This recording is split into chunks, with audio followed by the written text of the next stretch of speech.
I would have never known had I not seen it with my own eyes. The Dreamcatcher. Not the things we hang in our windows. Those awful summer camp crafts projects made of sticks and ropes and feathers and such. No. The Dreamcatcher, whom nobody has dared to see, imagine, or come to understand.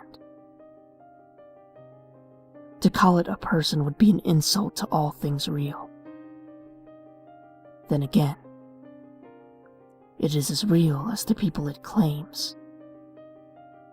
More so the children. You see, I had lost my child many years ago. Lost, in the true sense, to the unknown. As he played in the woods behind our cabin in the rural hills of Maine, a place so remote we typically went months during the winter sheltered in our modest log cabin, living off the earnings we had saved throughout the summer on rations and supplies we stocked in fall. It all happened one cold and crisp autumn day. One of the last few a child his age could go out and play before the winter confined us.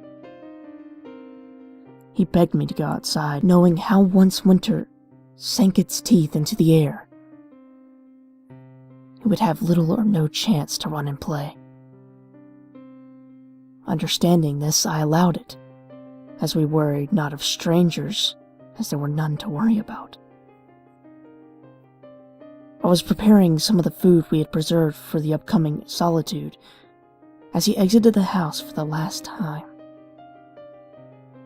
After about an hour or so, I failed to hear the distant sounds of childlike imagination being brought to life through stick swords and tree monsters. I looked out the window and saw nothing. My son, no stranger to wandering off, prompted me to grab my coat and go in search. After about 5 minutes of calling his name, "Charlie? Charlie! Charlie!" I began to panic. 3 weeks, 5 police station searches, and 2 helicopter flyovers later, the storm hit. Charlie was lost and all efforts to search were called off. I was alone and had nothing to comfort my thoughts but the chance that somehow, some way, he was still alive. Out there, somewhere. Chance, like a candle in a hurricane. Then the dreams began. At first they woke me. Blurry visions of being half awake. Not so much the sight, but the sounds.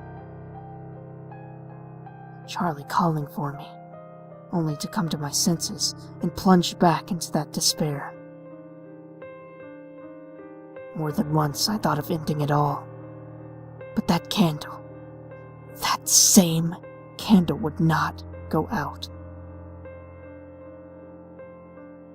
I could only think of one worse fate than loss of my son. That would be to leave this world, only to have him return. I couldn't let that happen. I had to know. After a few weeks, the dreams became more and more lucid. I could now see Charlie, but not how I remembered. Almost like a ghost, transparent. But unlike a ghost, all gray and muted. He was golden, almost like looking at a light bulb through a piece of parchment. He called for me, saying, "Daddy? Daddy, I'm here. I'm here with the Dreamcatcher." I now had a new tormentor. My own mind.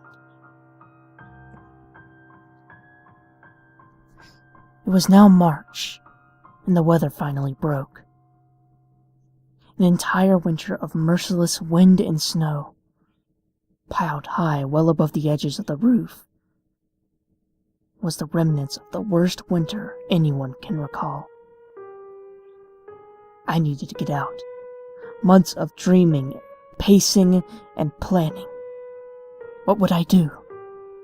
Where would I go? Nobody to calm my shaken nerves. No thing to keep me grounded. Was I mad? Perhaps. But it would not stop me from trying. I packed all I could carry, knowing I would find my boy in any state, or die trying. The first day's trek carried me deep into the forest. I spent a good week, or what seemed like it, wandering further into the unknown. I had no sense of direction, or care for it anyway. After all, I was searching for something that had no location. Each gust of wind brought me in a new direction. A faint whisper of, "Daddy, I'm here! Daddy, I'm here!" Was it real? Or just the cruel residue of my dreams? At this point, I cared not. I had nothing left to lose. Then I saw it. Or more so him. My son.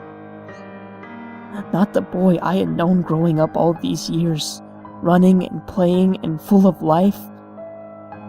No. This was what was left. Hung between two trees, by hands and feet, was the skin of my child.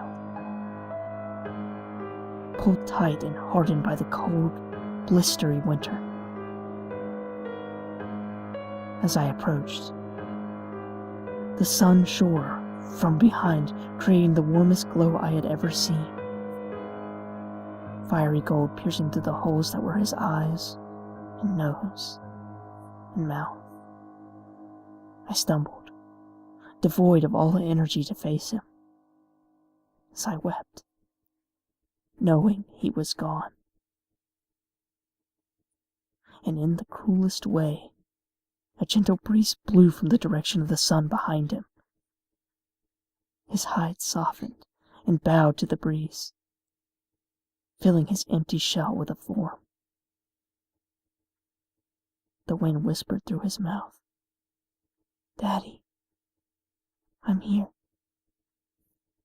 I'm here with the Dreamcatcher."